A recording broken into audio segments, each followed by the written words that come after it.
Welcome, everybody. I'm glad to get you together today to go over some follow-up strategies.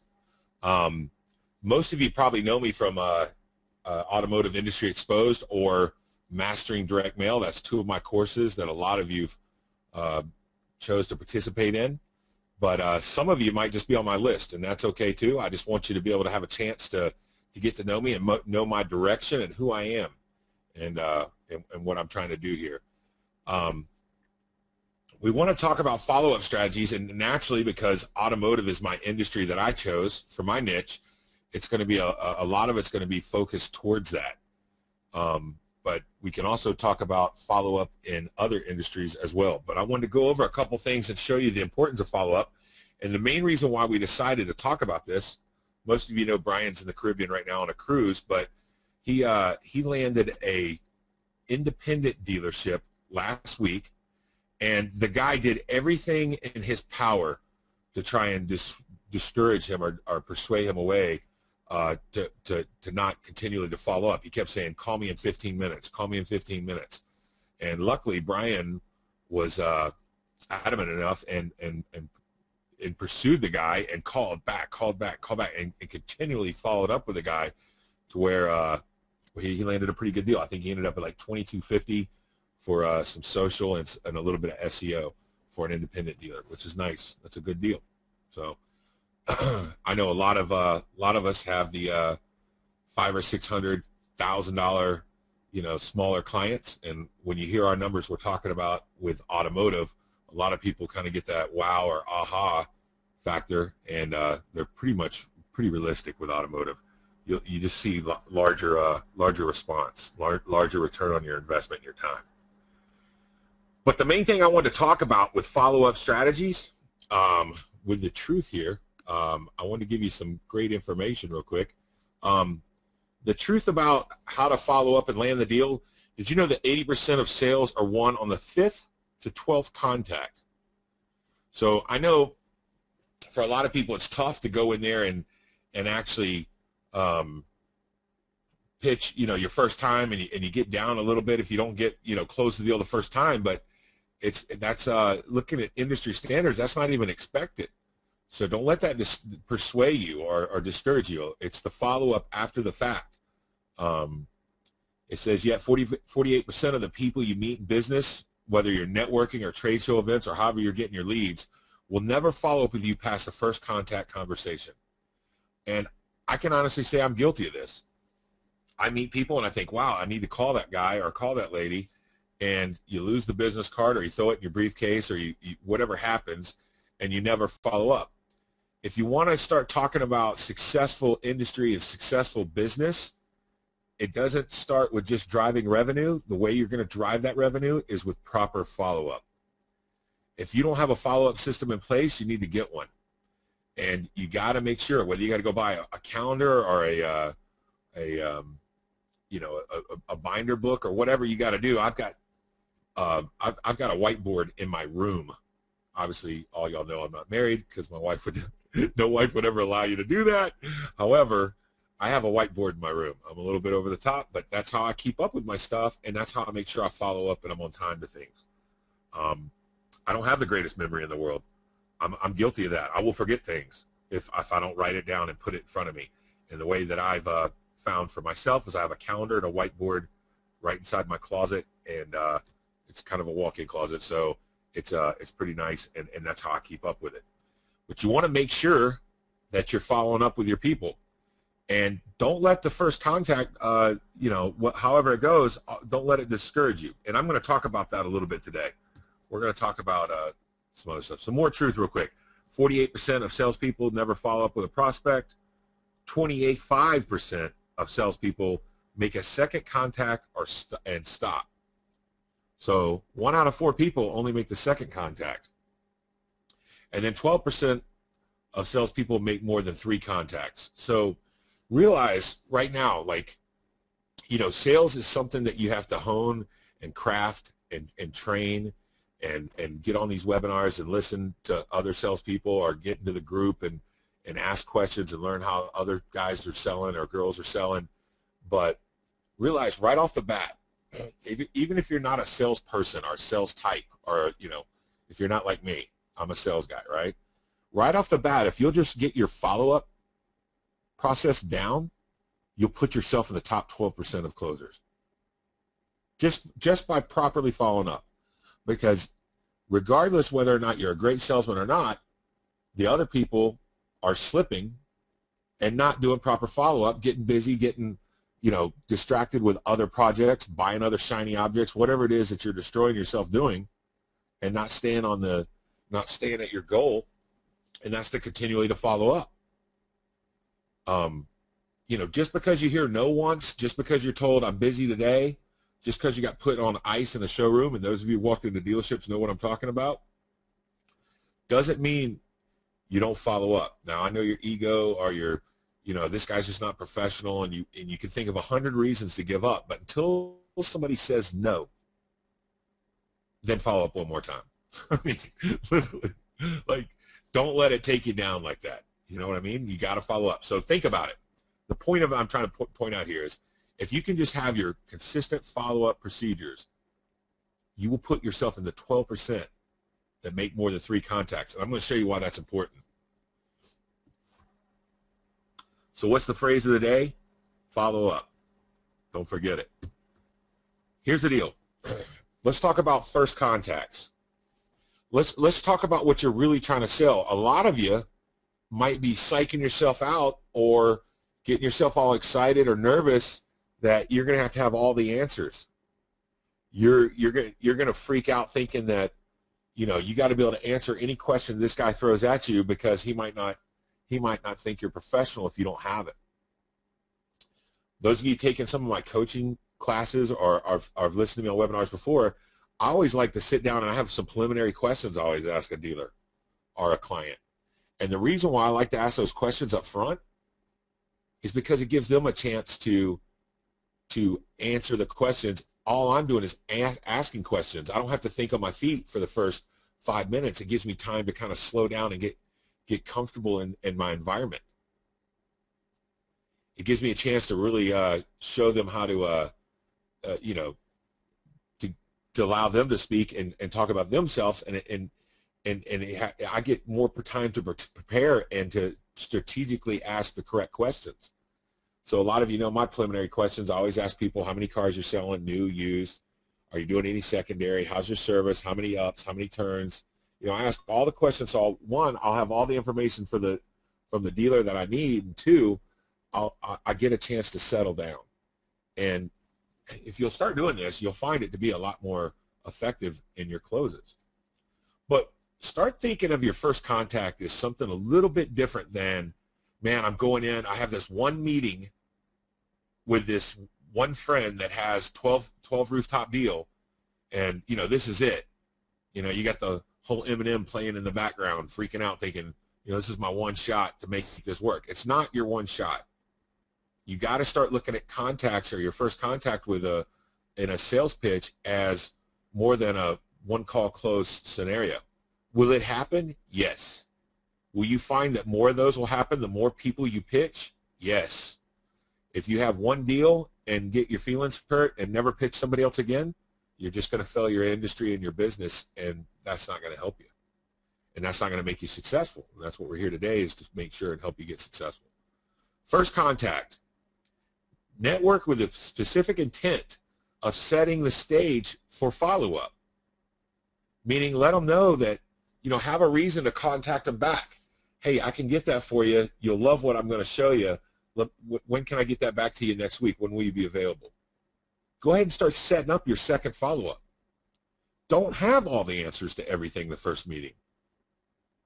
Let them know they know you're human. So don't try and act inhuman, or you're not going to build any rapport with them. Okay. Improve your first contact conversations. Now, this is things that you can do with role playing. I always have these role play calls. Some of you jump on, and some of you choose not to, whether you have a mic or not. And I know it's embarrassing. It's not fun. It's not fun to role play. But if you'll role play with either yourself in the mirror or with somebody that you can hold yourself accountable with, pick somebody out of one of the automotive groups or something like that and say, hey, listen, do you mind if we call and role play with each other? Just get your first contact conversations, improve them. Get used to what you're saying. Really, the best way to improve your first contact conversations is to walk indoors. I promise you, every time I walk in a door, I don't sound perfect, but I sound a whole lot better than I did when I started. 3, set the stage for future conversations. Kind of similar as number 1. You want to, when they ask certain questions, if you don't have the answer, don't be afraid of saying, listen, I'm gonna get that proposal together for you. We're gonna meet up, and I want to show you about the reputation product I wanted to show you. When would be best for you, Tuesday or Wednesday? Great, 12:15 or 1:15. Call me crazy. I always set appointments on 0.15s because people tend to show up more. I don't know why. Maybe that's even a lie. I don't even know, but I was told a long time ago. So every time I set an appointment with somebody, and just try it if you get a chance, set it by quarter hours. And I don't know if it sticks in people's mind more or if they know that you're so busy you're actually considering quarter hours. If you're considering whole hours or half hours, you might not be as busy as a guy doing quarter hours. Just some advice. Try it. Try it in your stuff. Increase the number of prospects you are in conversation with. I'm going to tell you right now, that's the secret sauce. That's the end all of end alls. It's funny because some of you know, or some of you might know, I sell a direct mailer a lot. That is a scratch-off mailer. And every single person that scratch it off wins. And it will bring in between 400 to 600 ups in about 4 days. And any dealer that's hired like super sales teams, what I did in the past, they're not afraid of them if you're doing the work. When they get afraid of them is when they have to do the work. They're like, oh man, these people came in, all they wanted was prizes. I mean, it was a mess. Well, what's the bottom line of your efforts? At the end of the 4 days, did we sell 50 cars at $4,000 a copy for $200,000 gross? Would you have done that any other way? No. It took the hard work. It took the hoarse voice. I would leave these sales with no voice. I'd have blisters on my feet. Could I think of 100 other ways I would rather do these sales than actually doing them the way I'm doing them? Yeah, but none of them produced $200,000 gross. And when I left, I walked out with, $80,000 and $90,000 checks for me and my team. So you can try and circumvent or take slower precautions or find easier ways, or isn't there some way that, there is ways you can warm up leads and actually get out there and, maybe have some people call you. But ask yourself this question right now today. Do I want to be successful? Because if you do, you got to create action. And if you can't create enough action with inbound marketing, pull marketing, you're going to have to go out there and push. And to push is to walk into doors. I have a lady that I won't mention names that works with us. She bakes brownies. It's the most genius thing I've ever thought of in my life. It's a great rapport builder. I thought back and I was like, oh my God, I remember this one lady that used to bring me cookies. I used to buy from her every month. I spent thousands of dollars with her. 1, because she was sweet, and 2, she was sweet enough to bake me cookies. And be honest, when you walk into a dealership and you're handing out brownies, you think somebody's going to be mean to you? No. Walk indoors, man. It'll change your life. I don't want to get off the subject here, but increase the number of prospects you're in conversation with. You will see your business turn into a success. And be honest, in 12 months from now, when we're all sitting on one of these webinars and you've walked into 5 dealerships a day or 5 clients a week, and you're billing out $70,000, $80,000 a month in business, are you really going to remember the times you walked in or those times you were scared? It's going to be nothing, man. Move past it. Get through it. Don't let it bring you down. Bow up. Be bigger than you are, man. So, number 5, develop a win-win relationship that engages prospects and builds connections. Meaning, a great way to be a win-win is, and I've told y'all before, when you go in, say, listen, I just want to have a few minutes to show you something. If you don't have a few minutes, I will give you a free consultation. I do normally charge $500. However, I'll waive that if you'll give me 30 minutes of your time anytime you got that you can fit me in next week. It's a win-win. They get a free $500. They get a free consultation, and you get the pitch. Develop a win-win relationship that engages prospects and builds connections. Okay? Discover how to pull your prospect forward to the second conversation and beyond. Meaning, if somebody, a quick way to do that would be if somebody says, well, I really want to know about this reputation management. Well, I got to do a little bit of research for you, and I can do you a complete report. So let's meet the second time. That's discovering how to pull your prospect forward to the second conversation and then push them into the third and fourth meetup. Build the know you, like you, trust you factor. I use comments like, if they ask me a question that I don't know, I say, honestly, I don't know the answer to that. If I guessed, I'd be lying, and I'm not here to lie to you today. That's a way you can build the trust you factor. Get them to like you. You need to build rapport with them. The quickest way to build rapport, to get on somebody's personal level, is to be able to call them by their first name. So when somebody says, my name's Sid Michael, say, great, nice to meet you, Sid Michael. Do you mind if I call you Sid? Get on a first name basis with them. Build that rapport and get personal with them. And to make them like you. Find out what they're into. When you're asking these rapport questions, or these preliminary questions in the beginning, know that a lot of these questions are look on their desk and see what, sport teams, or see if their kids play baseball. Those of you with kids, always ask how many kids they got, share what your age is and what their age is. Build rapport. You can still get to the point, but never be so fast to get to the point that you don't build rapport. I'll remind you this: if somebody is irritable or angry or upset or too busy to listen to you, you don't need their business anyway, and you don't want it. Let them know you're a professional, you know what I mean? But you don't need their business. You can move on. If you're walking into 5 stores a day or 5 stores a week or whatever number you put yourself on, I promise you're going to close business regardless of how these people react. Don't let them bully you or scare you or give you a bunch of weird turn downs. If it sounds confusing, I'm not afraid to even say, hey man, I just want your business. What is it going to take? And then just shut up and listen. I promise it'll make some sense. All right, so I'm going to see if we got some questions real quick.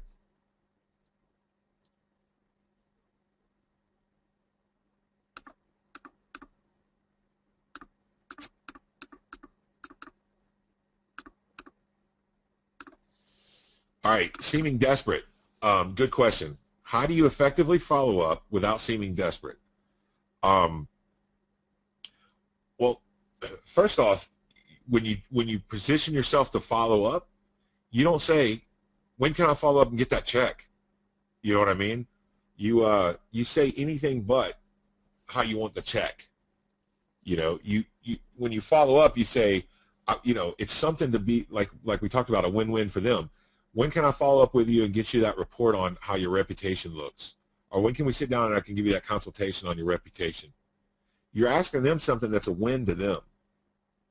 You're not asking them, something that's only a win to you. When you only ask a win to you, that's when you sound desperate. When you're showing, interest in them, then, let them know. I'll use an example. The guy I just spoke with on the, I just had a guy call right before I do these webinars. Never fails. I have somebody call me. I had a guy call me wanting direct mail out of Columbia, Missouri. And when I was talking with him, I was like, yeah, I'll get that back with you. Hey, you got my cell phone number now. Don't be afraid to call me. I'm a single guy. I'm 24/7. And the reason why I say that, do I really mean call me at 3 o'clock in the morning? No. But I want him to, by me saying I'm 24/7, lets them know that I'm committed, that I would wake up at 3 a.m. and take their phone call. You know what I mean? So let's see here. Let's see what else we got. Tony, I do. You know what? I had the big $100. He's asking about my whiteboards. I had those big $100 whiteboards, and it looked so gaudy. I went to Staples the other day, and they had these peel and stick ones that are awesome. I bought little 24 by 18-inch peel and stick whiteboards, and I put them up just inside my closet so I can look at it whenever I'm getting my stuff. Lou. Are the contact attempts combo of email, phone call, and drop-ins? Yes. Yes, they are. You know, an email is a follow-up, as a walk-in as a follow-up. I personally, and anybody that's ever talked to me will tell you, if I have a reason to walk in, I would prefer to walk in. If I don't have a, you know, if it's something that I can just, you know, it's something I need to do real quick, a phone-up follow-up is not bad either. You know, but a walk-in is a little bit harder to be a little bit harder to turn away. So let's see what else we got here. We're sitting on 5th, 6th, and 7th. Is that the slide you are looking at? Somebody's saying the slides aren't changing.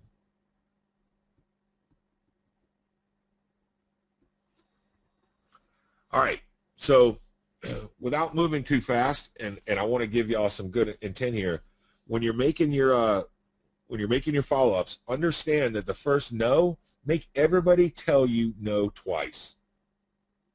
But don't be discouraged after the first no or the first reason why they can't buy. And sometimes they won't even tell you no. They'll tell you, well, I need to talk to this person or talk to that person. Because understand that only 2% of your sales are going to be made on first contact. Now, that number will increase as you get better in your pitch. But this is talking about industry standards. This is the average. This is everybody out there. Only 2% of sales made are closed on the first contact. So don't get yourself so worked up. And I'm guilty, man. I did it too. Don't get yourself so worked up on the first contact thinking you got to have all your stuff ready. You got to answer all these questions. Because realize if you took every salesperson in the country and divided it, only 2% of them close the first contact, man. So give yourself a little bit of a break. Understand that your first contact isn't to really make the sale. Understand the first contact is really just setting up future contacts, which does what? Establishes rapport. Does what? Gives time for things to marinate and get in. Does what? Gives you a chance to get your foot in the door. Does what? Gives you a chance to be a familiar face and not, you know, they're as nervous meeting you for the first time as you are pitching them for the first time. Because the last thing they want to hear is some hard closer that won't get out of their office. You know what I mean? But 3%, after your second contact, if you average all the thousands and thousands of big boys that go out there and close people, all the bad boys, all the people that are supposed to be the greatest salespeople in the world, 3% of them make a sale after the second contact. Funny, right? You probably, now, you got to ask yourself, how many people quit after the second contact? So how many deals are out there that just never really got followed up on properly, that have just kind of left floundering? Why do you think they have like software now with like ad roll and stuff where you're increasing your website conversions? You know, it's so 10 years ago to talk about website traffic. Now all we care about is conversions. Same thing with sales, man. You want to do follow up and create and build your conversion on your sales. You want to build your close ratio. You want to drive some revenue back into the company so you can stay alive. You want to keep your direction so you know where you're going, right? 5% of sales are made on the third contact. So I'm going to ask you one more time. How many people would have given up after the third contact? Be honest.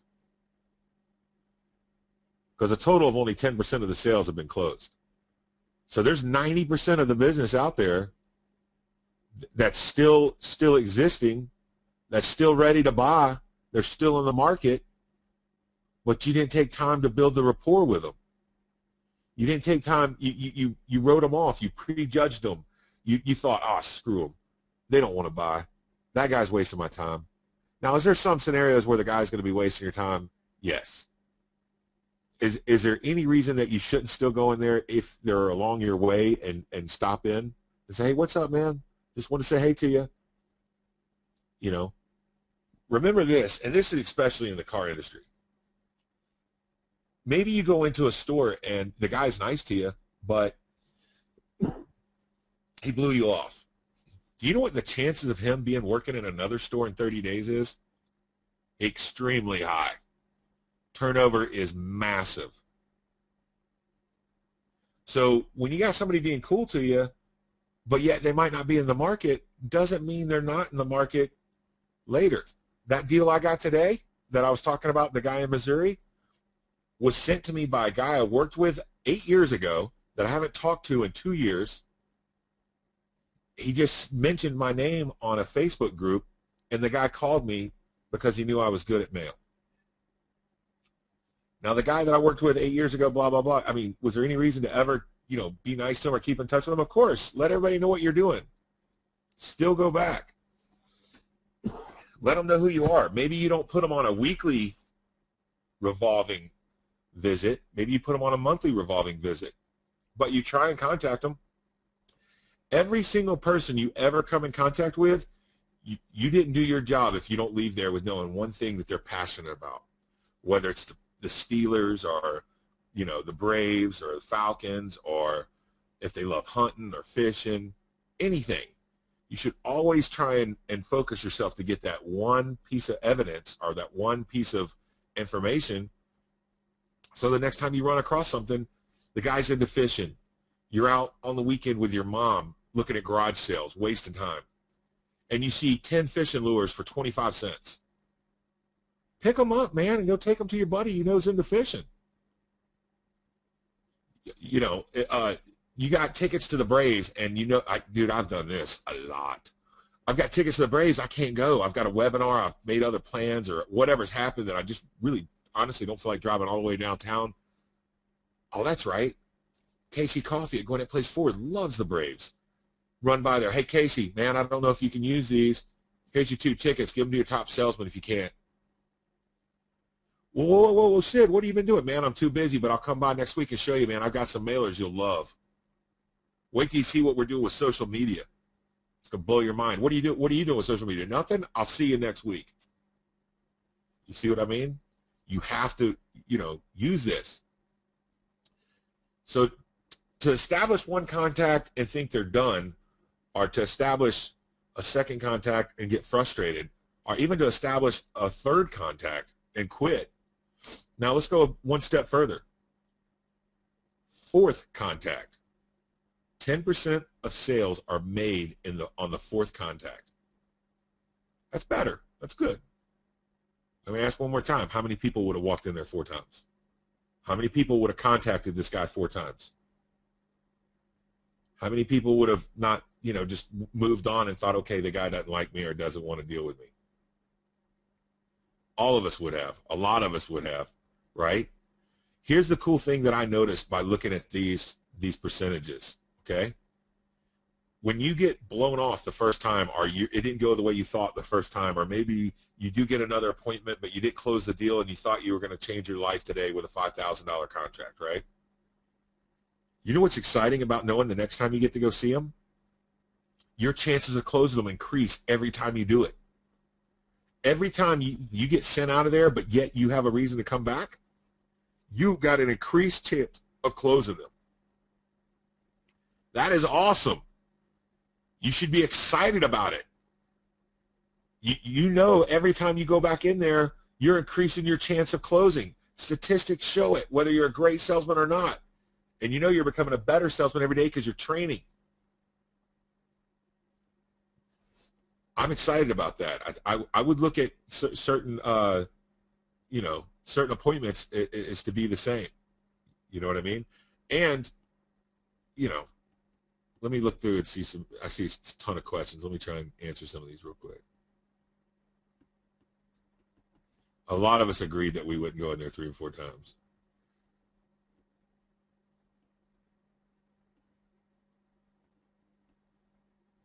Okay, this is a great question. Tom, he goes, so I now have people to call back from last year. What are some good lines to get back into the prospects after a long time? Call them up and say, hey, this is Sid. I was calling you back. I know you showed a little interest in reputation management last year. I see that you're obviously building and growing. Are you wanting to get a little bit more serious about about protecting your reputation this year? Hey, you want to talk to me? I got some new stuff. I want to show you how to give everybody in the building a raise. You know what I mean? Have you talked to anybody? You know, I don't know. It's tough after a year because you let them cool off. It's kind of like if I didn't email y'all for a year and then all of a sudden came back. It's hard. You want to keep that rapport. You want to keep that connection, you know. But just call them up and say, hey, you got new exciting things. Whatever you've picked up in the last year, direct mail, or if you picked up if socials just now started getting, I don't know what all you offer, but whatever new you offer, say, listen, I know you weren't interested in the rep management, but you got to see what I can do with social. Give me 10 minutes of your time. I'll give it to you for free. You know, I know you're busy, so am I. That's why I want to meet now. So if they say no in a polite way, after the first contact, you should still go back. This is what I honestly, 100% truly, with all my heart, believe. Anytime two people meet, there's a sale made. That's a fact. I'm telling you right now, it's a fact. Even not even in sales situations, with your mom or meeting your in-laws, or even when you met your girlfriend or your wife the first time, I promise you, you don't think you're a salesman, or you do think you're a salesman. Either way, you sold her. You sold her on the big package, man. You know what I mean? So if somebody says no, that means I didn't listen enough, because I didn't hear what they were asking or where their weakness was. Now, occasionally, are you going to run across the guy that's a know-it-all and just going to combat every single thing that you say with a rebuttal because he's really just not interested and he's trying to act like he's got his game in line? Yeah, a know-it-all, a weasel. He'll struggle all his life.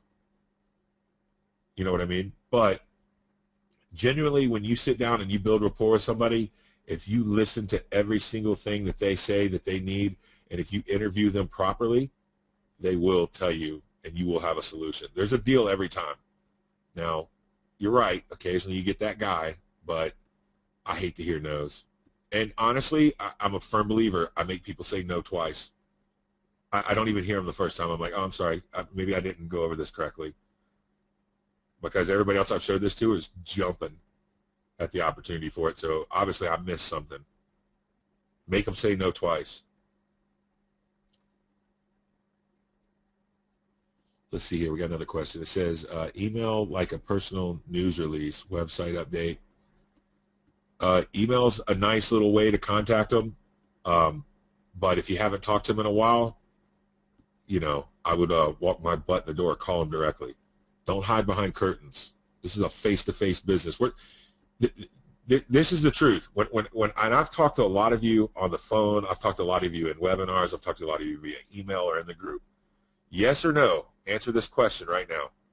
Did you buy my product or get on this webinar because you want to have a successful business or a more successful business in 2013?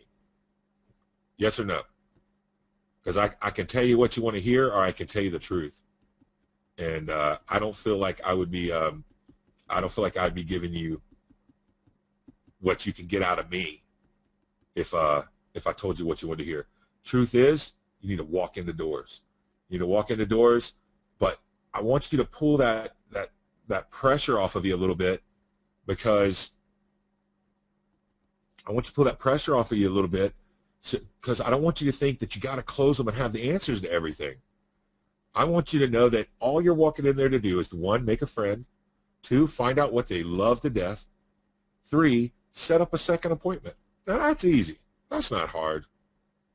That's no pressure. You don't have to do all this homework and you know, get everything together so you have the answer to every little question. This is not your final exam. In fact, you can fail and you'll still pass, because you can take as many tests as you want as long as you got the cojones to walk in the door, right? So anyways, not to get too far on that. So one thing, so 80% of sales made are on the 5th to 12th contact. Now, that's amazing, but it's realistic. And you know, I started thinking about my contacts. I feel like I close them down pretty quick, but even some of my existing clients, when they call and I sell them some additional mail, or like I got this one guy to start doing some social stuff, I was like, I didn't even close him down on the first contact. Even when he called me and asked me about it, it took about 5 or 6 follow-ups before I actually got the deal. And it's true. But you got to know that you give you got to follow up. Now, Brian would probably kill me to talk about it when he's on the boat, but I love the guy to death. You know how many times he followed up with the guy? He called the guy once at night. The guy said, call me tomorrow. I was on the phone with him in the calls in the day. He called him once during the day. The guy said, call me back in 15 minutes. He called him. He said he would call Brian in 15 minutes. Brian called him in 15 minutes. The guy blew him off one more time for another 15 minutes. Brian called him back in 15 minutes. Then the guy said he called Brian. Brian waited, called him back. Brian went through almost 6 follow-ups in 24 hours. Now, most people would have thought, all right, this guy's turning me down. He's obviously not telling me the truth. He don't want to lay it on me. He don't want to say what it is. But until the guy says no, and if you take the SIDS route of thinking, until the guy says no twice, keep following up. Don't let him get you down. What's the worst thing can happen? I mean, you got to fish on. You just got to set the hook. So, all right. So, let's see. I don't know how much time I've already went or not, but hopefully I've given you all a little bit of content, a little bit of information here that's going to push you through on that follow-up and to remind you. Those of you in the automotive course, you know the third's coming up on Wednesday. Got to hit the ground running. Everybody knows the end of the month, beginning of the month's a tough time to call on dealers. But starting Wednesday, every single one of you should have some people to go see. I'm talking about walk-in doors. No emails, no scrapers, no secret way to get a lead, no sitting at home hoping somebody calls you. I'm talking about if you want to be successful, put your best clothes on, grab your cards. If you don't have cards, it don't even matter, really. Get your business cards, walk indoors, and make friends, and set them up just for an additional follow-up. I promise you, if you'll do this every week in 30 days, your business will be light years different than it is right now today. Don't make excuses. Don't say you don't have gas money, because Sid will send it to you. Don't say that you can't, you're embarrassed to do it, or for whatever reason. Don't make excuses. Step out there and take a chance. I've always told everybody, if you're scared to cold call, go karaoke one night. It'll really break down the wall for you. So the last thing I want to talk about, and this is the truth, and this is the mentality that I want every one of you to have, because whether you're a wolf or a sheep, you can always become a sheep. If you're a wolf, you can turn into a sheep, and if you're a sheep, you can become a wolf. Every time I make a decision, or if I'm looking at my life or my business, I think about myself. Am I a wolf or am I a sheep? I think there's no question what I am. I'm a wolf. I'm not the sheep waiting for it to happen. Take responsibility. Everything is under your control and your responsibility. Do not lay back and let our government or anybody else decide your future. Your future is in your hands and your hands only. And you need to be the wolf and lead the pack, even if you're the lone wolf, even if everybody around you is laughing at you. Look at those pictures of Sid in those suits. look at Sid with his page. Who does Sid think he is? You know what I mean? I don't care. I'm a wolf, man. All the people that are hating. If you're creating haters, you're doing something right. If you're out creating action, that's going to cause criticism. With criticism creates haters, man. And if you're out there creating haters, here's to you, because I'll see you on the upside very soon, because you're gonna start seeing some business close. So every morning, I want everybody to ask themselves simple questions: are you a wolf or a sheep today? You need to be a wolf. You need to have that wolf mentality. So, all right, so that's about it. Any quick questions that anybody may or may not have on some issues they've had walking into a dealer, or any good stuff I can answer real quick while you got me live that a lot of people would know about? Let's see. We got a big one here. Let me read it. Is part of the rapport to continue educating them versus trying to pitch them in the follow-up? Do you feel this is more of a gut or, when the pitch is, and honestly, in most cases or scenarios, people are going to ask you, so what's the price? And when they ask what's the price, they're asking, and maybe we'll talk about, but they're asking to buy. So you have ways, and I can show you ways. You have ways to ask people if they're going to buy without saying, hey, are you going to buy? Like, for instance, and I'll just give you examples because I did this in the car business a lot. You never ask somebody, do you want to buy today? That was so tacky. I hated that old school mentality. But you would ask somebody, hey, could you consider seeing this vehicle in your driveway for the next 3 years? Is this the color you would want? Well, yes, Sid, it is. What are they saying? They're going to buy. So when you feel that they're ready to purchase and they're going to give you a buying signal, move on with your pitch. Move on for the close. But as long as you can continually educate or continually give them information and they're listening and not kicking you out the door, then you're still establishing rapport and it's going to end up being a close. I don't see you having to do this more than 2 or 3 times or once or twice even before you're going to find out whether you got something or not. And the only reason why you would continually educate after the first or second visit is if you chose to start educating them on some other product or some other type service that you can provide. Let's see what else we got.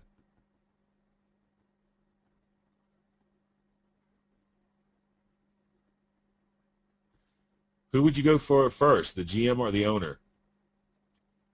Ugh. I'd go after whichever one would allow me to talk to him. And unfortunately, as people get like higher and higher up, they tend to get more removed from reality. But honestly, if you could talk to the owner, talk to him. I mean, that's the guy that's definitely going to be a decision maker. And if you get him on your side, he's gonna put pressure on the GM.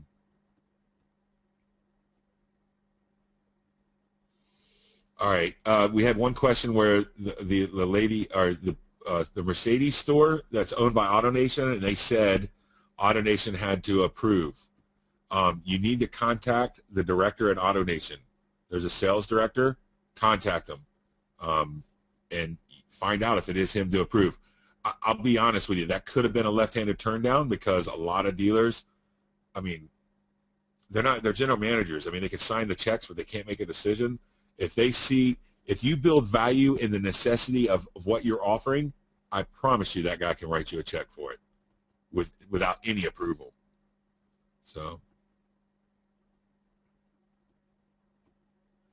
let's see what this says. It says, you said the first contact should be to make a friend, find out what they love, set up a second appointment.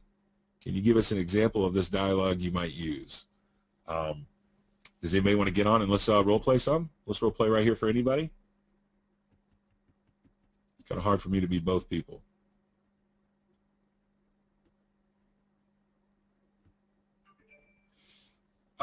First, all right, so I won't mention names, but somebody said, Sid, I have a cheap-looking car. What if they ask me, why do you drive this cheap car? Don't park in front of the dealership, park in the back. If it bothers you that much. Second off, I've driven nice cars, and I've driven bad cars, and I've driven good cars, and I've driven whatever. You're better off in a decent car than you are a nice car. I mean, I had a 2007 S550 Carlson Mercedes. It was sick. It was in Dub magazine. It was hot. It had 22-inch wheels. It looked like it was a rap video, really. And when I learned real quick to quit driving that to dealers because it was awful. I would hide in the back. I literally hide my car in the back of the dealership. It just doesn't, it's not good. Sometimes it was good after they got to know you, but it wasn't good when you first walked in. They thought you were a shark. Okay, here's a great question, Todd. How often do you follow up once you made the sale? How do you juggle all the clients? You just, that's part of the business, man. You got to follow up. I constantly follow up like with direct mail, I know they do something every once a month. So I always kind of give them a call midway, and I'll find out, like, one of my big clients I'm dealing with right now, he's a platform over 12 stores. So I've actually established relationships with his managers at the stores. One, because I don't want this guy holding me over the fire telling me that the mail's not working, right? So I contacted his manager directly and go, hey, how'd that mail go, man? Get some appointments, sell some cars, great. And then I will call the platform manager and report to him what I know about his store. Hey, man, that's awesome. Gainesville just did 78 appointments, sold 35 cars. Not bad, huh? And just, have a reason to keep talking, continually talk to him. All right, so let's see.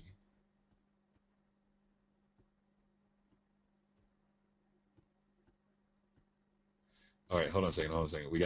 Okay, went into a Toyota dealership last week for a maintenance test. I have a 1990 Camry.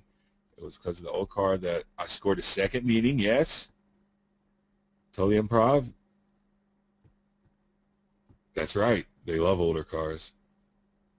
That's awesome. I call that, for lack of a better word, I call that weaseling, and I'm a weaseling mother. I'm just telling you, I weasel consistently.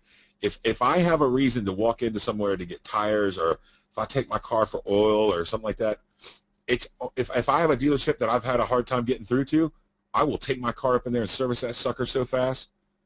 Just because I'm like, hey, well, who are you? I ain't got time. Okay, well, I'll go sit back with my car that's in your service department. You know what I mean? They'll never say that, but if they did, you're prepared for that, right? There's nothing wrong with giving yourself that opportunity. I love it. That's good. All right, so here it is. Every morning when you wake up, I want you to ask yourself, are you a wolf or a sheep? In fact, I'd like you to put in the Facebook group if you're going to be a wolf or a sheep, because that mentality right there alone, my friend, I'm going to tell you right now, will make you successful. If you decide to start being a wolf and decide to start carving your own ground and take responsibility for your life, because only you and yourself can, you're going to see business change right before your very eyes. You got to be excited and ready to hit the ground running. All right, so I hope that helped everybody. We got a lot of stuff coming up. We've got the thing in October, or the weekend of the 27th. We've got the workshop in Atlanta. If not all, I'm sure, we've got a bunch of people going, but if you're not going, try and consider it. Try and get that weekend open.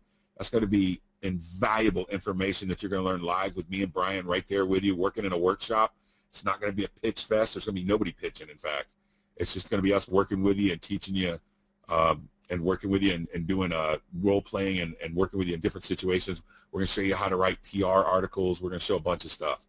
But other than that, we got some other stuff coming up. Thursday night, I'm going to have something with Daryl Eves. I don't know if any of y'all know him.